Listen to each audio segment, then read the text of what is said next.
The process of applied functional science is the transformation of the notion into the motion. From the Gray Institute, I'm John, and this is the Gray Institute podcast.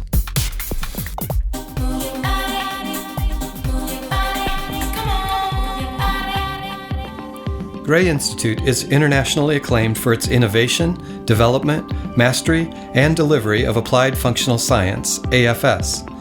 AFS is based on scientific truth, not theory, of how the human body moves in all three planes. AFS allows movement professionals like you to apply the best, most effective, and most efficient movements to any individual based on specific needs and goals.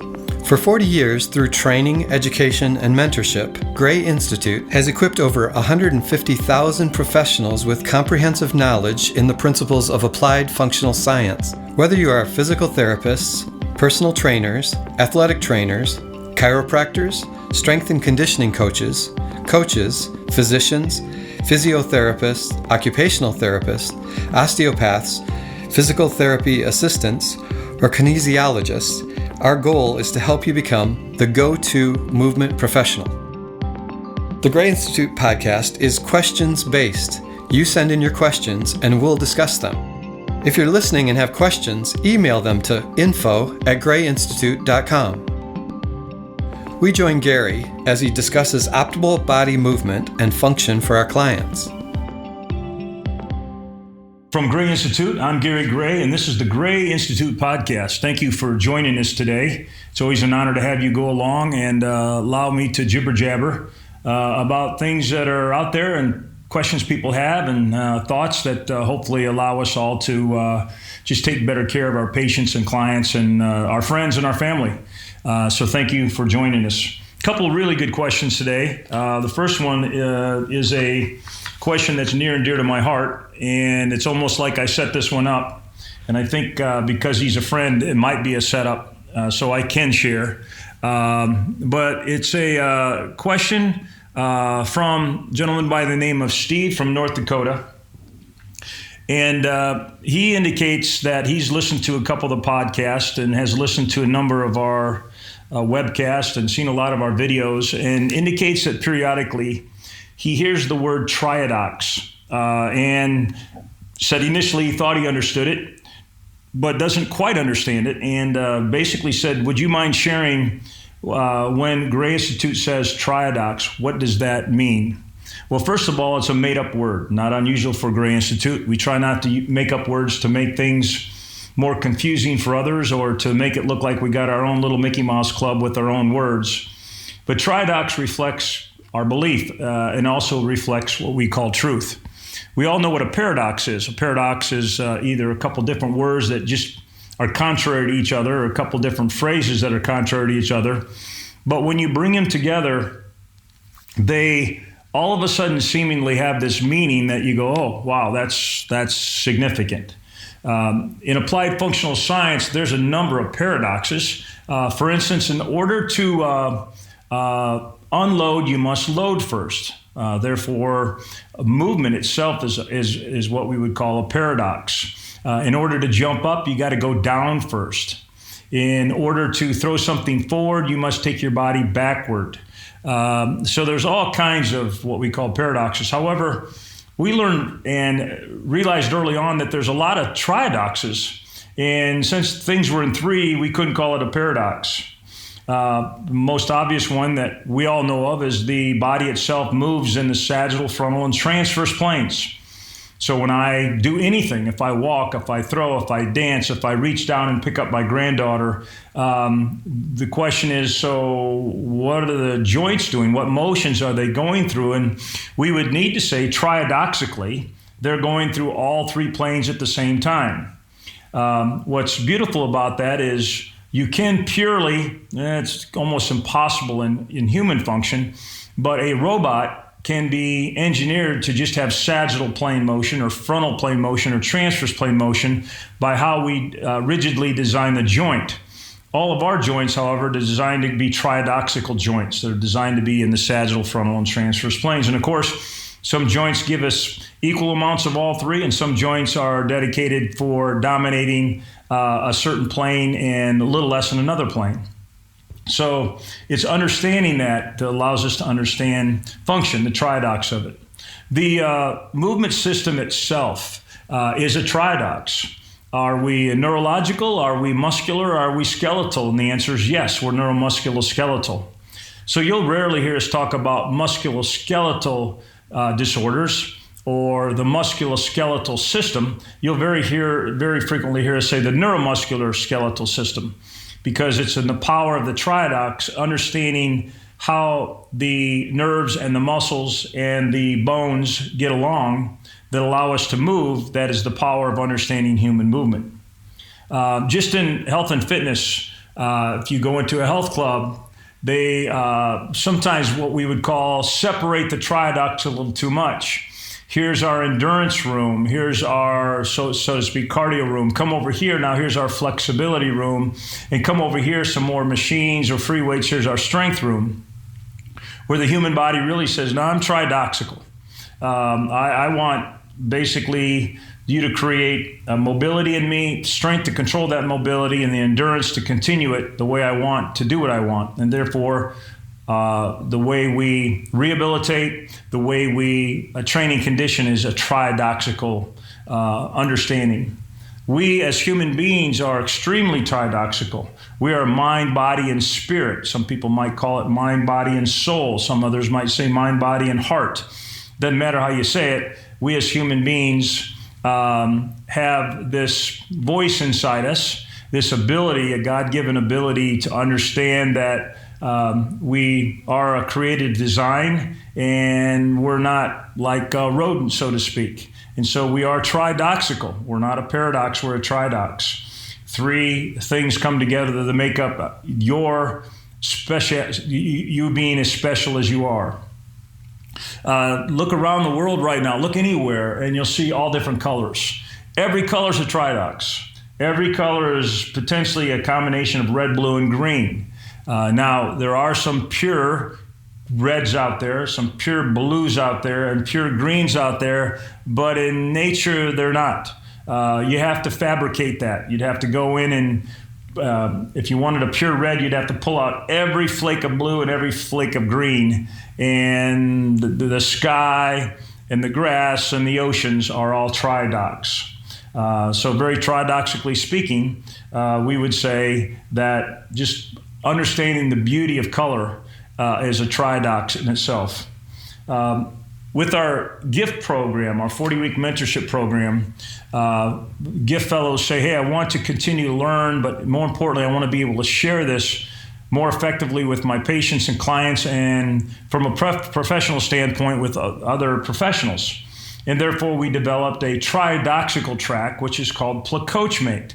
Well, PlaCoachMate is player, coach, and teammate. Well, interestingly enough, I had the opportunity last night. I'm not sure if it's an opportunity or it have to be described a different way, but I still get to play City League basketball. And the blessing I have, the opportunity I have, I get to play basketball with my son. And he is a PlaCoachMate on the floor. So when I see him playing, at any given moment, he's one of the best players on the floor. But while he's playing, he's also coaching. He's kind of helping me where I should go to set a pick or how I should defend my man. And he's also a great teammate, not selfish at all. He'll make sure that the right person gets the ball in the right spot and plays defense and help defense. So at any given point of the game, if you looked out there and watched Dougie play, you would say, well, is he a player or is he a coach or is he a teammate? And you'd say, yes, he's a PlaCoachMate. Well, that's what we strive to do when we're working with others. Another way to say that, the player could be the student, the coach could be the teacher, and obviously the teammate could be the classmate. And so great, as you know, great classmates weren't only just great classmates, they were great students themselves, but they also put their arm around us and helped teach us. And probably most of the things I've learned were from great, what I would call classmates that were teachers and great students, or what I would call PlaCoachmates. So there are thousands of triadoxes out there. We have basically done seminars on the power of living in the tension of the triadox, because we're rarely in the center of a triadox. In other words, there's not a joint in our body that gives us equal amounts of sagittal, frontal, and transverse plane. And so when we create an environment for healing, or we create an environment for rehabilitation, training, and conditioning, we consider the neuromusculoskeletal system. We have to be dealing with all three of it at the same time. It's impossible to leave one outside the door. However, we tweak it to influence one a little more. It might be a little more geared towards the muscles, or geared toward the joints, or geared toward the proprioceptors. Same thing with our ability to get our health and wellness pursuit with flexibility, strength, and endurance. And in our own personal life, mind, body, and spirit, I would like to say sometimes I have equal amounts of all three, and that I'm in the middle of that tension. And therefore, I have the power of the triadox of a human being, but I don't. Sometimes I'm kind of a little more dominant in the mind and thoughts and what is created there. Sometimes I'm a little more dominant in what my body needs, and sometimes a little more dominant in what my spirit needs. Or another way to say it, sometimes I lack pursuing what my mind needs, or lack pursuing what my body needs, or lack pursuing what my spirit needs. And knowing that they're a blend of all three, I can use one to get to the other, which is a powerful thing. Another obvious one to a lot of us who would be considered Christian believers, there's many ways to say that, but if I say Father, Son, and Holy Spirit, a long time ago that was confusing to me. How could they be three separate entities but still be called one? Well, guess what? It's a triadox. There's a million examples of it. So to now understand and appreciate and be blessed by the fact that I have a Father, I have a Son, Jesus, and then there's a Holy Spirit. They're three separate, yet they're the Trinity, but they are one. That's pretty easy to understand now, pretty easy to get my arms around. And so we realize that triadoxically, that when a thing is a triadox, you can't influence one of the components of the triadox without concurrently influencing the other two. For instance, in human movement, we'll take advantage of that. You have limitation in the transverse plane. I'll go after your sagittal and frontal plane, and automatically the transverse plane will come back because the sagittal and frontal influence the transverse. I personally use that a lot now, trying to, as we get older, I think we do, in our mind, body, spirit triadox, hopefully think a little more spiritual. But to get there is very difficult for me. So sometimes I go, okay, what can I do with what I'm thinking, or what I'm reading, or what I'm studying to get me into that part of the spiritual part of my life? Or maybe my workout isn't getting me there. Maybe there's something I can do with my body. And so I take advantage of one of the three dimensions to get to the other two dimensions. And again, we see that in colors. If one of the colors dominates, it's going to show up a little more, but the other two colors are there. And so they're influencing those other colors. So I appreciate the question. I think it's a setup question. I think Steve probably understands this better than I do. But it's fun to share because you can tell, hopefully, from the passion in my voice that it's something I really care about. Somebody asked me a while back, why haven't I written a book? First answer was not smart enough. Second answer, maybe too lazy. But third answer is, hey, I might consider it. And they said, well, if you were going to write a book, what would it be about? And I'd say, I really am enamored by triadoxes. And I've kind of written down what I would consider the top 100 that I consider on a frequent basis. And I think anytime you write a book, you're trying to say, how can I help somebody else? How can I be a perfect coachmate? How can I come alongside somebody and give them a tool, or give them an understanding, or give them a thought process, or give them encouragement to help them with their life? And so if I wrote a book, it would be living in the tension and the power of the triadox. So triadoxically speaking, I really appreciate that thoughtfulness that Steve has. Encouragement. just what Steve did by asking me that question is a triadox. Triadoxically, it's our actions and our communications and our locations. So we're always someplace, and we're always kind of doing something, and we're always communicating, and how we put that together as a form of encouragement can be a powerful triadox, can be a powerful tension, can be a powerful power that we have in our ability to be there for somebody else and uplift somebody else. So hopefully you enjoyed that. If you enjoy more about triadoxes, just write us a note and say, hey, go deeper in triadoxes, and I'll share some more of my favorite ones. And we can kind of dig into the tension and the power of the triadox.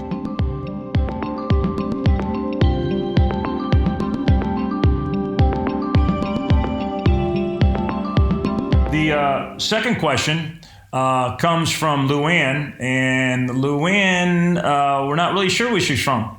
Got the email address here, and we will reach out to her. But Luann, I think, is kind of new to Gray Institute because her question indicated that she's come across people who she, quote unquote, follows Gray Institute. And seems to be confused, especially about assessment techniques.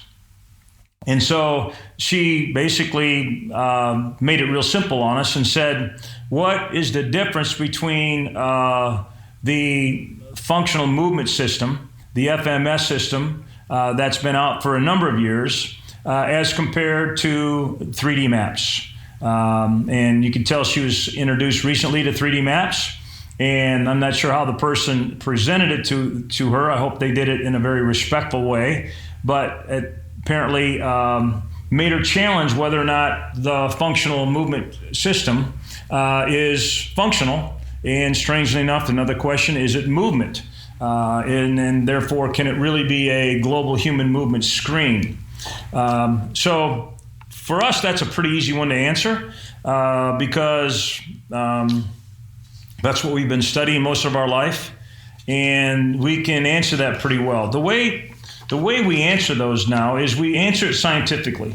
So in the good old days, my orneriness, my ego, my selfishness, my pride, my false self would come flying out, and I would go, well, what they're doing is not right, and what we're doing is right. And that's an ignorant thing to say, although that's what I probably would have said.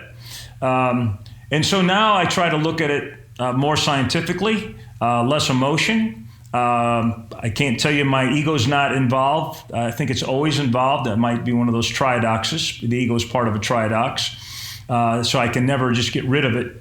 But I think we are doing a better job at giving people tools so they can discern themselves whether or not something is functional or not, or if you're going to assess somebody functionally, what potentially is the best way to do that. Now, we've gone through this before in a podcast, but I'm going to zip through it because I'll come back to it and I'll come back to it again. So we're going to zip through it 3 times. 1, to just explain what we call the functional litmus test. 2, to plug in something from FMS to see if it's functional. And then plug in something from 3DMAPS that looks kind of at the same thing and see if it's functional. So we have a scientifically designed spectrum of what is functional and what is not. The nice thing is, no matter who looks at this, people from FMS, people from Fusionetics, people from Exos, people from, doesn't matter, these amazing people who really care about their patients and clients, when they walk through this with me, there's undeniable truth. They cannot deny that what the litmus test goes through isn't scientifically based. So, for example, on one hand, we have something that's less functional. On the other hand, something that's a lot more functional. And there's a big asterisk you got to put on this one. It's context dependent. So is it functional for walking and running? Is it functional for swimming? Is it functional for hitting a golf ball? Is it functional for certain forms of dance? So anytime, unless somebody basically says, is this functional for, let's say, a golf assessment, we're assuming, if you're doing in this case, a functional movement screen or 3DMAPS, that a human being's coming in and saying, evaluate me functionally for what I do all day long. In other words, we call it global human function. Walk, reach, bend, twist, lift, push, pull, climb, all the things I do all day long. And so without telling you a specific activity or sport, it's global human function. And so if we look at our litmus test, the first thing we look at is an environment. The more natural environment, the more functional it is. The more unnatural, obviously, it's less functional. If walking is out in the middle of nowhere and all of a sudden you're saying, I'm doing this thing, but I got a bunch of plastic around, you'd go, well, I like that. I like out in the middle of nowhere because that's more natural. And again, I'm going to blitz through these, and if you have questions, follow-up questions, please get back to us. Gravity and ground reaction force are huge physics drivers in understanding human movement. Well, in order to facilitate global human movement, we have to use gravity and ground reaction force as two huge forces to determine if somebody has functional capabilities. So are we using it or are we confusing it? Another big one that I see a lot of people missing is mass and momentum. What we do is mass and momentum. Walking itself is losing our balance, decelerating that, gaining our balance, and then going somewhere else and using mass and momentum. So unless I just stand there and want to be just a marker in my front yard and look like a stork and paint myself pink, if that's we don't consider that functional. I'm constantly moving, and therefore moving is dealing with mass and momentum. We've been through this 1,000 times, but the motion has to be 3D. You have to create 3D motion, even though some of it's a little more sagittal, frontal, and transverse, it's got to be 3D motion. Function is a chain reaction. In other words, it's a kinetic chain. Some people call it regional interdependency. When I move my hand and rotate it to the right, my whole body moves to, even if it's my right hand and I rotate it to my right, my left subtalar joint everts. And all of function is a chain reaction, all of global function. Somebody might say, well, what if you're under a car trying to fix the brake pads and you're kind of glued there and you can't move anything else and you're just moving your wrist? Yep, that's not chain reaction. But we're not talking about that. We're talking about global human movement. A real big litmus test is when you're assessing somebody, are you facilitating their proprioceptors or are you inhibiting their proprioceptors? In other words, when we evaluate somebody, we want to evaluate the neuromusculoskeletal system. So are we having the muscles do what they do? Do we have the joints doing what they do? But more importantly, do we have the proprioceptors doing what they do? So are they facilitated or are they inhibited? A big one that I missed for years is understanding that muscles are reactors and not actors. So am I getting the muscles to react as opposed to asking a muscle to do something? Are the joints integrated? That's functional. Or are they isolated? That's non-functional. Is the task subconscious reaction? In other words, I don't want them to know what I want them to do. In other words, if I'm trying to figure out how well you flex your hip, I don't want to say, now flex your hip. I want to give you a task to do, such as lunge here and reach there to get your hip to flex. And so function is a subconscious reaction, where less function is a conscious reaction. Specificity. Tough word. On one hand, simple, but on the other hand, not so simple. So specifically for what? Well, specifically for global human movement, are we taking our patients and clients through transformational zones? In other words, loading them in and out of loading and unloading of what their body does, or are we stagnating it? Now, are we inhibiting a lot of things and just stagnating and not getting into a transformational zone? Mobility, stability. What do we need in global human movement? The answer is yes. So are we combining them, which is functional, or are we segregating them? And then three powerful behavioral drivers that are part of our litmus test are encouragement, empowerment, and engagement. And so does your movement assessment encourage the subject? Does it empower the subject, and does it engage the subject? That's a good question. Well, if it does, if it facilitates encouragement through success, if it facilitates empowerment through an internal locus of control, in other words, the human being knows that they're in charge and not somebody else telling them what to do, and if they see what they're doing is relevant, then they're in, and that's, as you would know, that would be more functional. However, if we grade them, like pass, fail, green, blue, or yellow, 0, 1, 2, or 3, and we have a failure spectrum, that's not quite encouraging. If we force them to do things like hold this and step over that and hold still and don't move, and all of a sudden there's an external locus of control, there's less empowerment. And especially if you're laying down and let's say you're on all fours and you're pointing like a pointer dog and somebody's saying, well, this is a functional exam, even Pooh Bear would go, this looks irrelevant to me.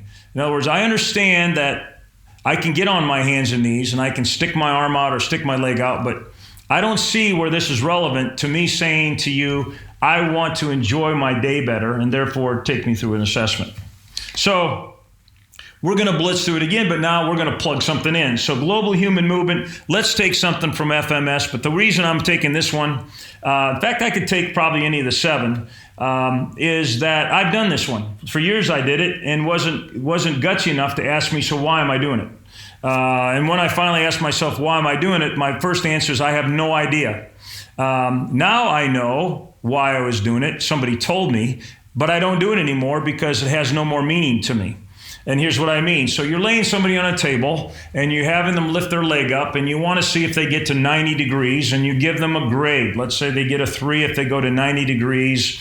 Let's say they get less than that if they don't. And let's say if they have any pain or discomfort, you give them a 0. So first of all, is that a functional movement screen?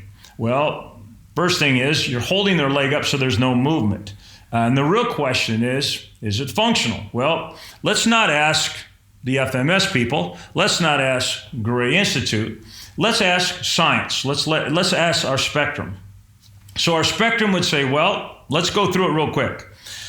In that particular test, assessment, the environment is unnatural. You're confusing gravity and ground reaction force. In fact, you're actually having it work in a way that it doesn't work when you're actually facilitating that reaction to the hip and the muscles around the hip. You're totally neglecting mass and momentum. That's purely non-functional. You're trying to keep it one-dimensional. That's non-functional.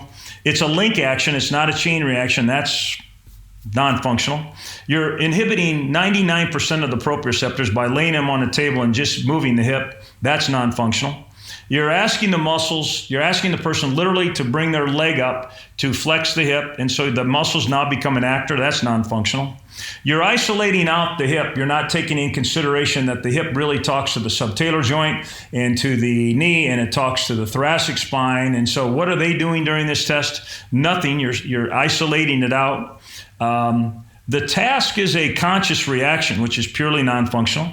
There's no specificity to this. You would look at that and go, so is that the transformational zone of anything that I do throughout the day? Well, if you lay in your bed and you make your knee go straight and you lift your leg up and point it to the ceiling, and that's a big part of your function during the day, well, we might buy it. But that facetiously, we don't do that. And are we combining mobility and stability? No, we're segregating it. And therefore, are we facilitating an environment of encouragement? No. Empowerment? No. And is there engagement? No. In fact, if you look at the person's eyes, they're going, why am I doing this? Again, for years we had a part of our, what we called our athletic screen, and we bring the athletes through, and some of the tests we did now I know are purely non-functional like this one, and some were kind of close to function. But just look at the athlete's eyes and they go, I don't know why we're doing this. And because what they're kind of saying with their eyes is, I don't play a game where I lay down on the floor at a table and I have to lift my leg up there and hold it. That's not a game I play. That's not what my body does. It has nothing to do with what I would do. And so anybody, being honest, would say that is not a functional test. It's definitely not movement, and therefore it shouldn't be part of a functional movement screen. No brainer. Let's take in 3DMAPS, because if you read their literature, they're after kind of the hamstring on one side and maybe the hip flexor on the other side. And so we have one that attacks that, and we call it the posterior chain. And it's a posterior lunge with a bilateral arm swing, posterior to ankle height. And let's plug that one in. Well, good news is it's a natural environment. We don't have you laying on anything, and you're not on any plastic, and you're not holding on anything. You're upright, so we're properly utilizing gravity and ground reaction force. A big part of what we're doing is leveraging mass and momentum. You're actually moving the whole time with your mobility and stability. As soon as you take that lunge, we're facilitating a three-dimensional reaction. And as you know, if you know 3DMAPS, we make sure we get all three dimensions because we lunge in all 6 directions. It's a chain reaction. As soon as I do that lunge and that arm swing, every joint in my body's moving. We're facilitating 100% of the proprioceptors. We're treating all the muscles as reactors. The joints are all integrated. The task is subconscious reaction. We might be looking at how well does that hip flex and how well does that hamstring lengthen in the sagittal, frontal, and transverse planes. And therefore, could you take a step back and reach down? That subconscious reaction will show us that, as opposed to, hey, lay here and lift your leg up. The specificity is a transformational zone specificity. We do a lot of that during the day. Reaching down for my phone that I just dropped, just basically picking up my socks in the morning, and just all throughout the day, I'm amazed at how many times I use that posterior chain reaction. And therefore, it's again, very, very functional in that respect. Mobility, stability, we combine them. In other words, we show the motion that we have in the posterior chain of ankle plantar flexion, knee flexion, hip flexion, trunk flexion with lumbar, thoracic, and cervical flexion, as well as shoulder extension. And therefore, we basically assess it to see how successful you are. It immediately becomes an encouraging test. We let the client and we let the patient do it the way they want to do it, the way their body was designed to do it, and therefore they're in charge. And so we empower them, and immediately they say, yeah, this is what I do throughout the day, and therefore we have engagement. And so, on one hand, myself personally, have really confused this world of function. And to hopefully pay our debts, because we've been a big part of the confusion, we basically said we have this scientific litmus test, this spectrum that will let us know whether we're on a functional track or not. And therefore, it takes the emotion out, and we can plug things in. So if I would plug in, let's say getting on all fours as a pointer dog test, if I was to plug in stepping over a hurdle and trying to stay in the sagittal plane, if I was to plug in reaching behind my back and trying to hold a stick, I can plug in just about anything, and you quickly have to realize that not much function there. And interestingly enough, most of those 7 tests don't have motion, don't have movement. So we're trying to figure out how anybody looked at that and said these are functional movement assessments, there's functional movement screens. Says us, but not says us, says science. There might be some out there going, whoa, I would love to hear the FMS people, the Fusionetics people, the Exos people beat Gary Gray up and take him to task on this. Guess what? I would too. I would think that would be awesome if we had a seminar where we all could come in and say, hey, show me your screen. We'll show you our screen. We're going to share with you what we think the weaknesses of your screen are. We want you to point out the weaknesses of our screen, and all the people watching here are going to benefit. So they're going to basically come up to their own decision. What's the best way? Without a good evaluation tool, I don't think we can treat people well. I don't think we can train and condition them well. If you don't know where the threshold of their function is, there's no way you can design an optimal program. Certainly you can give them a bunch of exercises and have them do a bunch of stuff, but you're not giving them your best. And therefore, I think to give them the best, I think we all need to come together and basically have an intellectual discussion on what's the best way to assess and then rehab and train individuals based on our understanding of the physics of it all, the biology of it all, and the psychology or the behavioral of it all, what we call applied functional science. So I really appreciated that question. Again, we can plug, I do this quite frequently. A friend of mine came to me and said, I have a great dry land training program for swimmers, and I want your input on how much of this is functional versus maybe not as functional as I can get. And I said, hey, I can help you, but I can help you help yourself. Here's the spectrum of environment: gravity, gravitational force, mass, momentum, motion, reaction, proprioceptive muscles, joints, task, specificity, mobility, stability, encouragement, empowerment. And it's real easy to understand. On the right-hand side, it's pure function. On the left hand, it's not. Relative to the swimming stroke you're talking about, you can tell me whether or not that environment and that activity and that movement you've designed for that swimmer is as functional as you can possibly make it. Well, that was great. I didn't give him a fish. I taught them how to fish. And so hopefully with our podcast and hopefully what we do at Gray Institute is sometimes give out fishes. Sometimes I'm so hungry, don't teach me how to fish. Give me a fish right now to hold me over. But ultimately, I want to learn how to fish. And in the world of Gray Institute, the world of applied functional science, it's our goal to hand the baton to you and let you know how proud we are of you and to uplift you and encourage you. Again, all these things that we now kind of say, hey, it's not as functional as we thought it was, we've made the mistake. So when we're pointing that one finger out saying, I'm not sure that's what you want to do, I got other fingers coming back at me. So it's easy to talk about this because we're not going, we got this and you don't. It's we're really going, wow, we've learned a lot, we've made a lot of mistakes, and our job is to learn and then unlearn and then learn again, because that's what people who really care about others will do, as opposed to do something based and say, well, that's what I came up with 20 years ago, so I'm sticking to it no matter what anybody can prove to me. And then you got to sometimes ask, why are you doing that? Well, sometimes ego's there, sometimes pride's there, sometimes financial gain's there. There's a lot of things that influence me, and I'm sure influence others. So at the end of the day, are we taking great care of the people who trust us? That's what we want to ask. Thanks for joining the Gray Institute podcast. Please send in your questions, comments, even controversial things, or even things more personal or private, because, again, it's just an opportunity to share our heart with you and to hopefully uplift your heart and spirit and just let you know how proud we are of you and just encourage you to keep it up, because you're enhancing your life, you're enhancing your abilities to enhance the life and the abilities of others. This is John. Thanks for joining us here on the Gray Institute podcast. At Gray Institute, our goal is to do one thing the best we can, and that is to help you become the go-to movement professional. If you have a question for future podcasts or questions about anything Gray Institute offers, including education, live or online specializations, or mentorships, please email us at info@grayinstitute.com. If we use your question on air, we will send you some cool stuff. Be sure to look for our next podcast coming soon. Have a great day.